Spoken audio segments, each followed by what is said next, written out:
Helping to raise funds for Midsummer Festival. I see. And you buy them and then people stick them on? Yes, or anywhere they like. You won't need a lubricant at this rate. I am so hot. I am so hot. You are hot. Did they brief you well? Oh, yes, wonderfully. Gosh, I can't believe how attractive policemen are these days. Oh, thank you very much. What happened to your face here? Fell on the cement. It must have hurt you. Did. What have you got there in your... Little camera. You're a drag queen. What's the highlight of the festival for you?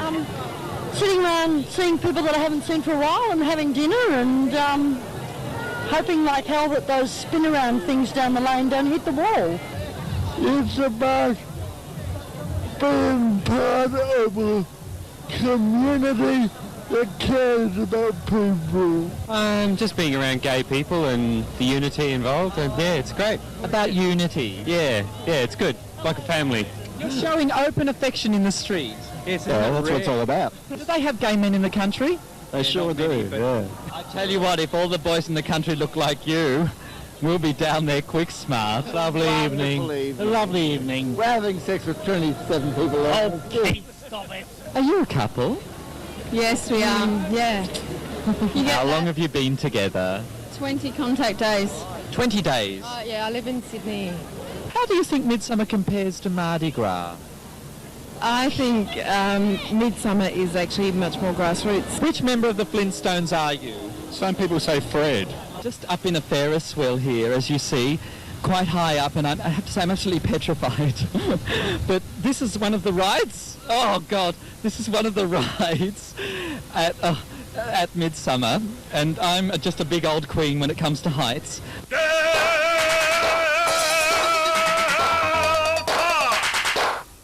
Hi. Welcome everybody to Girl Talk.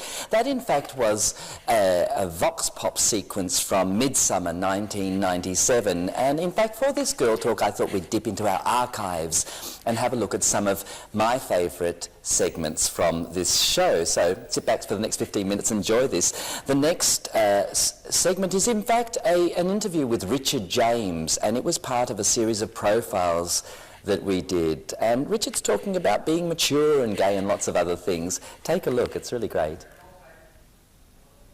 Interesting, because there's another story about that. But the book by Ian Roberts gave me even more gay pride. I was very proud to think that I was in some way in company with a man like that.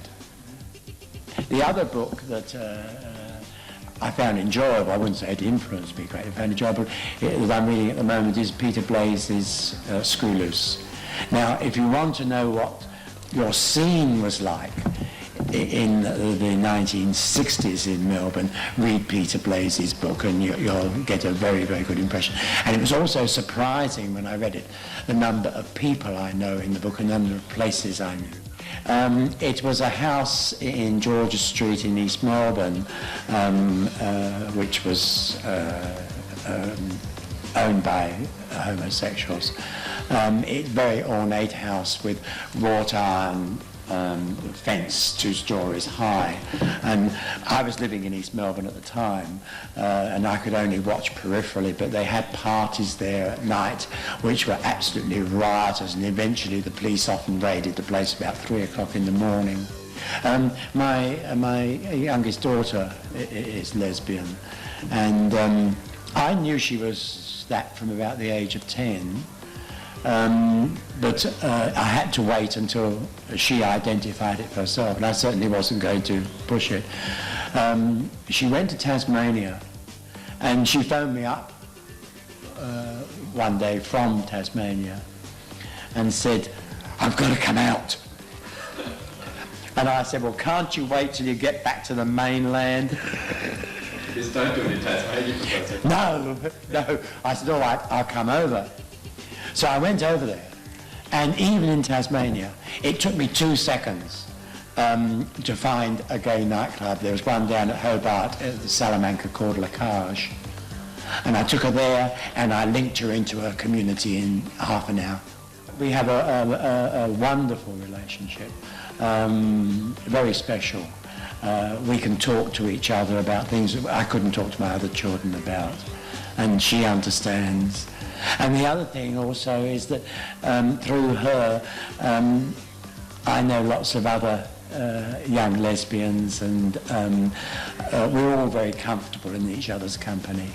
And I'll go into DT's or somewhere at night, and some girl will come over to me and say, "You're Charity's dad, aren't you?" And the conversation will start.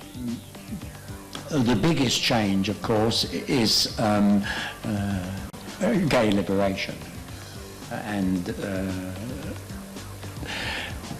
in those early days, it was hard to link into the community. Sure, you had friends and you had acquaintances, and you'd slink into that Australia bar on Friday night and various other places.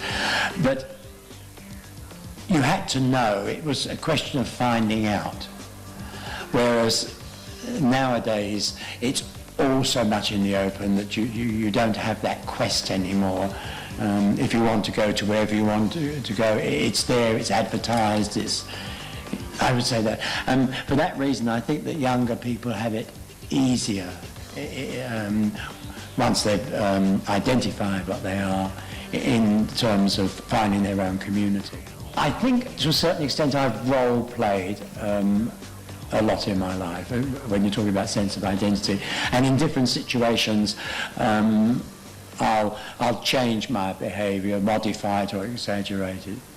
I don't try to hide what I am. I did at one time, I don't anymore. The screen pony, that's challenging. That was, of course, Richard James, and one of our profile interviews, Richard, talking about his relationship with his daughter. And obviously, Bent TV is about making visible people that aren't normally seen in the gay scene, of which mature gay men would be part of that category. The next clip is actually from a fundraiser, Crop a Cop, which raises a lot of money for kids with cancer. And this was 1997, I think. And was organised by Galpen, and Galpen are in fact the Gay and Lesbian Police Employee Network. They do a lot of good work for kids with cancer. Have a look at this story, it's great. There's also going to be a haircut, the moustache, and the eyebrows. But the thing is, we're leaving the moustache and the eyebrows for a little bit later. We'll just work on the head at the moment. Well, this is our annual Crop a Cop event, and that's where police have their heads shaved to raise money for kids with cancer. And we've been doing it for a couple of years now. We raised $3 million last year nationwide, so we're just hoping to go for the same amount this year. How do you think it's all going? I think it's going very well. It's given a good profile to the police, and we know the management of the police are quite homophobic, but it's good to see these officers prepared to come out and declare themselves and raise money. How do you feel about being out here surrounded by police? It's a bit unusual for gay men. Well, yeah, and it's a great way for gay men and the policing community to come closer together, so I think it's fantastic. Have you done this before? Yeah, the little... What drag queen in Melbourne doesn't know how to wax and shave? Thanks, this'll be all right. Particularly as you get a little bit older. What's the history of Crop a Cop? How did it begin? There was a policeman, I think he was from Horsham. He started it off, I think, 3 years ago now, perhaps 2 years ago, and he thought what a good way to raise money and raise awareness for kids with cancer. So he started it, and it just absolutely snowballed from there. This particular one was organised by Galpen. What is Galpen, just for our viewers? Galpen's the Gay and Lesbian Police Employees Network, and we got together as a group to raise money for Crop a Cop. What do you think of this event today? How do you think it's going? I think it's tremendous. It's good to see Galpen out once again doing fundraising. I think that they were prevented the last time from doing fundraising for HIV/AIDS community, So it's good to see the police force acquiesce and let them do it this time round. How do you find the general response has been, like just comments and things? Marvellous, marvellous. People have been very friendly and chatty and asking questions and what it's all about. And even people have asked me how much money we've raised. Would you have your head shaved for charity? I don't know. I don't know. I have to think about it, I reckon. How about you? No, we got a wedding coming. Where the clouds are far behind me. How did you get involved in this? Well, I'm actually friends with some of the guys, but they asked me and I said, why not? I think it's a good cause, it's a bit of history, and it's good to see gay police out there doing something for the community. I think that's really important. So I just jumped at it. Any chance of you getting your head shaved up there? No way, darling. Listen, I have hair transplants. I don't have head shaves. Well, look, there's been a lot of people that have helped us out. A lot of the venues, a lot of the places in Commercial Road. We've had an enormous response from the gay community and the general community. It's been sensational. And I think once you talk about kids and you talk about cancer, people just put their hands in their pockets and bring out the money. I mean, it's just a sensational event, and it's going to get bigger and better. Great way to raise funds for kids with cancer and other things. Fantastic idea. So much good work, the Gay and Lesbian Police Employees Network.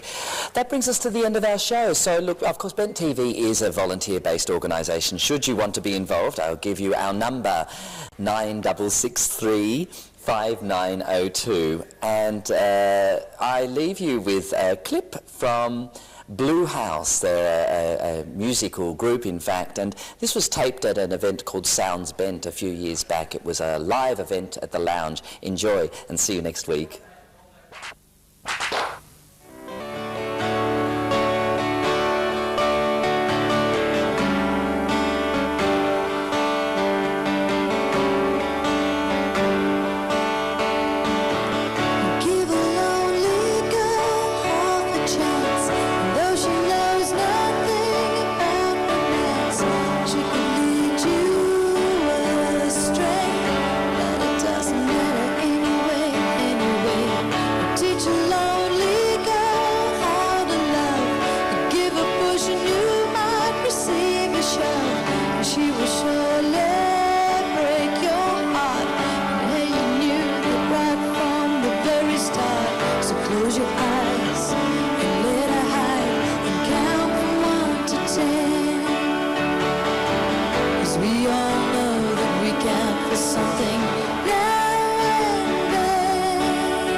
Thank you.